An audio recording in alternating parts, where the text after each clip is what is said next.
including victories with 42. That is Townsend Bell right ahead of the Herdez cars. We look back to Paul Tracy, so the two teammates still run in tandem here. Paul Tracy loves this Lola. Went to Motegi, was dominant till a right front suspension broke, or a wheel bearing. Loved the car in Milwaukee, looked just like this, except he was at the head of the field. Now he's only 7th. Was disgusted after qualifying. He said the car was just diabolical. Not unusual for Paul to speak his mind. And on a 2-day weekend such as this one, with a practice Saturday morning, qualify Saturday afternoon, race on Sunday, you don't have a lot of time to try to figure things out. But this is a long race here. 66 laps. We're going to go 250. It's a long, hot summer slog here in Chicago, so you have to be mistake-free, and you work on your racing car. You think about how you can make this car faster, because remember, 1/10 of a second faster that you or I could hardly measure if you try and start and stop a stopwatch. If you make it 1/10 of a second faster every 10 laps, you're a full second down the road, and at 200 miles an hour, you'd be the full length of a football field. Get ready for a traffic jam in the pit lane. Virtually the entire field, save for 2 drivers, This lap, 4 tires of fuel. will pit right now. Okay, you're right. The entire field will be in. This absolutely will be harem scarum time, led by Dario Franchitti. Here they come. Stand back. Oh, this is amazing.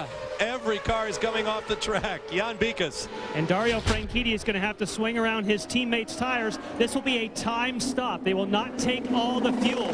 So expect this to be about 11 seconds. And they also, what they're going to do is raise the tire pressure in all 4. Oh, a little bit of a problem. A slow stop up on the right front. That's going to cost them. Wait for the air hose. Wow, 13.8. That's not good, Ralph. Riccio D'Amata is in as well. He was complaining about a little bit of a loose race car. A little slow on the right rear. 4 tires and a full fuel load. Riccio D'Amata back out. Oh, that was so costly for Dario. Tagliani takes the lead, and D'Amata now goes to 2nd, and Dario moves back to 3rd place. So if he had any trouble at all following traffic, he's going to have to follow it for this whole stint. Actually, the first car to move was Adrian Fernandez, but he could not get to the pit out, and he winds up 6th by my reckoning. And the new race leaders are now Michel Jourdain Jr. and Christian Fittipaldi, who will have a few laps to try to consolidate a lead before they will make their second stops. And now they need, if they can get a yellow. That's why they come out of sequence, hoping to take the gamble to get to the head of the field. Now they have track position. If they get a yellow and the whole field slows down, they can pit under the yellow and not lose as much time. It doesn't necessarily mean that they'll win the race, because they're running to the front right now. The order is Jourdain, Fittipaldi, then Tagliani, D'Amata, Franchitti, Junqueira, Canan, and Fernandez. I forgot about Jourdain and Fittipaldi, so Fernandez is actually 8th. Paul Tracy 9th, Michael Andretti 10th. Then Tora Takagi, Scott Dixon, Shinji Nakano, Townsend Bell, and Mario Dominguez. But for all intents and purposes, Jourdain is leading on paper only. That's Tagliani is leading, D'Amata, Franchitti, Junqueira, Canan. So Junqueira had another very good pit stop for Chip Ganassi's Target team. Jourdain, a 2nd-generation racer. His father, Michel Sr., drove Champ cars when they last visited Mexico City in his native Mexico. The Champ cars will return this year for the first time in more than 20 years, and a crowd at the Hermanos Rodriguez circuit in central Mexico City is expected to top 300,000. Jourdain pits, Fittipaldi assumes the race lead. And Christian will not go much further. Jourdain was the points leader earlier this season, but his finishes have gotten progressively worser. Jan Bikas. And the car for Michel Jourdain did not go up. The air jack has just failed, so now they're going to do the manual method. So here they were gambling to try and save time, and they're going to lose all kinds of time because it just fell off the rear quick jack. Oh, this is diabolical. Don't go yet, Michel. You don't have a right rear tire. Wow, it's ticking off 19, 20, 21 seconds. Still not off the jacks. Oh, my. 25 seconds. That's what you call ugly. That was an ugly pit stop. This is the team car to Jimmy Vassars. Vassar, of course, already out of the race. So the other car from Team Rahal will now suffer for that 25-second pit stop. There's the new race leader, Christian Fittipaldi. He will pit this time by, and Alex Tagliani will take over the race lead. Yeah, he pitted on lap 8 last time, so lap 76 is as far as he can go to stay within that 68-lap maximum window. And Tagliani is going to love seeing Christian peel off at the end of the back straight, because he now assumes control. And Tagliani, as Christian pulls off, believe it or not, is beginning to pull away from Cristiano D'Amata. The crew will talk him in. Your mark, Brandon. You're pulling with the light. Al Shaheen awaits him. It's your mark. Paldi making his way down pit road, slides to a stop. John Littlefield is the fueler on this car. This is the gentleman that was hit during pit stop practice earlier in the weekend. He is fine, whirling on the car. No changes are made to Christian Fittipaldi's car. He is away. Good stop for the Newman Haas crew. They are the leaders. In fact, this car's team, the 11 car for Christian Fittipaldi, they lead in the season-long standings in the Craftsman Pit Crew Challenge. Lowest total time in the pits is awarded points. The top 4 teams plus a wild card team from this race in Chicago will meet for a $50,000 first prize and Waterford Crystal Trophy later this season. And Christian needs to run fast because Alex Tagliani is the next car behind him. So if he's going to stay on the lead lap, there he is, top of your screen. If he's to stay on the lead lap, he better get his wheels running real fast, real soon, or Tag's going to close down on him. No electronic tire warmers in this series as they use in the worldwide Formula One series. So those tires have to be brought up to their operating temperature, a little over 200 degrees. Michael Andretti is in, and there are reports he is smoking. Oh, no. We can't see what's wrong. Michael's been busy all weekend shooting a public service commercial for Motorola on the how to be responsible using a phone in a car. Oh, yeah. Smoke from under the engine cover. Jan Bikas. And we're looking over the shoulder of the crew. The engine is still running, so it most likely is not a blown engine, but certainly there is smoke from the right side. Sometimes that's a header. Unfortunately, it's just over the other side of my view. And the key will be if Michael Andretti pops out of this car, you know it's terminal. If he doesn't pop out, maybe there's a chance they can fix it. Gentleman in the dark shirt of the foreground looking at his stopwatch. That is Michael's father, Mario Andretti.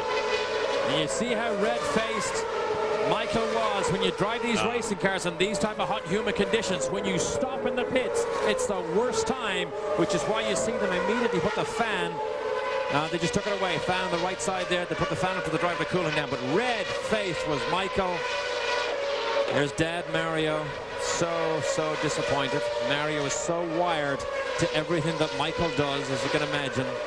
Mario, look, no more interest. Takes the headset off. It's over. Jan? With Michael as he debriefs with Kim Green.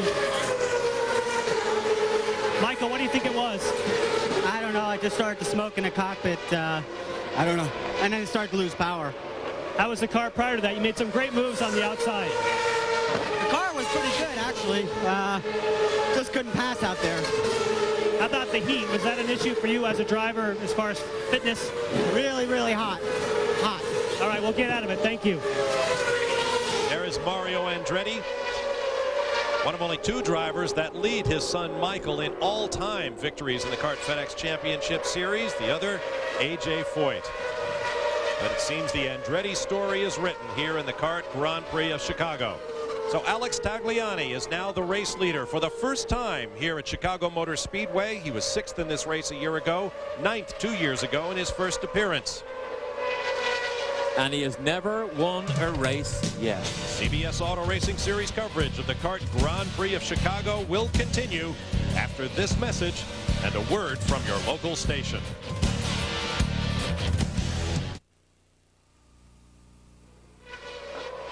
Get in-depth information on all the Kart drivers, including profiles and updated 2002 stats. Just click on Autos at cbssport.sportsline.com or on America Online. Enter the keyword CBS Sportsline.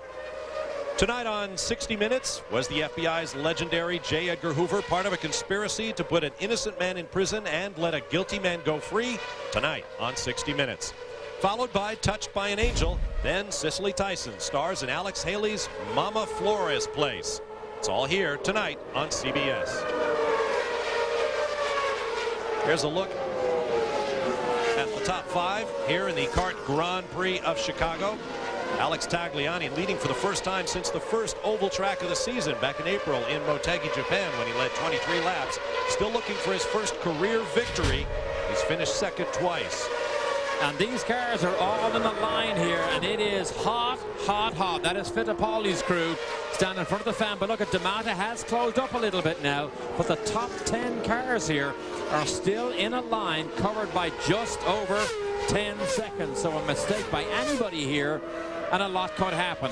In the pit lane, D'Amata gained 2 positions. Junqueira gained 2. Tag, you see him right here, gained 1. The losers, Frank Kitty and Canan, both lost 2 places apiece. There's a look at Cristiano D'Amata, who was absolutely awful on the oval tracks earlier this year with the help of some on-track contacts, some mechanical problems and so forth. But the Newman Haas team admitted readily that they just did not have the handle on the short ovals. But here he is looking very good. Qualified 3rd, running 2nd. Dario now paying the price of that slow pit stop. And it is a frustration for the driver knowing that you were ahead. Because track position in a race this close, Bob, is so absolutely vital. You cannot afford to give up track position in a race this competitive. Running behind him, Bruno Junqueira, the Brazilian from the same hometown of Belo Horizonte as Cristiano D'Amata. Already a winner this year on the oval tracks. He won the Motegi Japan race. In fact, he dominated it. He took pole position and led virtually flag to flag. Now his teammate Kenny Breck has been in the medical center all this time. He is out and Ralph Shaheen is with him. Well, Kenny, you finally come out of the medical center. The first question is, are you okay? Yeah, I'm fine. Now, everybody goes with a different line into the corner. You went way upstairs. What were you trying to accomplish up there? What was your thought? Well, my thought was to go high and go around the melee at the bottom, but I guess they've got too many cars side by side, and we got together. So, for those of us that have never done that, at what point do you realize that there isn't anything you can do about it, and what do you try to do then? well, I don't think anybody realized there was nothing we could do about it. I went above Jimmy, and everything looked fine, but then I guess somebody came in on the bottom, and all of a sudden, you know, there was no room, and that's unfortunate, very unfortunate. And I haven't seen it on tape yet, but that's from what I've remember from the cockpit anyway. Did you and Jimmy talk about it after? What was said? Yeah, I talked to Jimmy, and we talked about it, and, you know, it's unfortunate. I mean, it's nothing, can't do anything about it afterwards. If it was me that came down, I'm sorry, I apologize. If it wasn't, then it was, you know, somebody else came up. I don't know, I haven't seen it, but not good. Kenny, we're glad to see you're okay. Thank you. Tough day for Kenny Breck, himself a superb jazz guitarist. I wonder if he's been by Buddy Guy's or any of the other great jazz clubs during his stay here in Chicago. He certainly has time now. The gap is fairly constant now. D'Amata closed up about 2 or 3 tenths of a second. Now he's dropped back just a little bit because you can see Dario is closer to the back of D'Amata. But things very, very settled down as you look at the interval. Tagliani in the blue and white car. Black Texaco Haviland Lola of Cristiano D'Amata. It's been a dream year for D'Amata thus far. You know, you mentioned, Bob, they were awful on the ovals. In fact, they were. And during the month of May, when a lot of the teams were busy in Indianapolis, the Newman Haas team did 1,000 miles of testing on oval tracks in preparation for a race like today, because in Motegi they were terrible, in Milwaukee they were awful, but today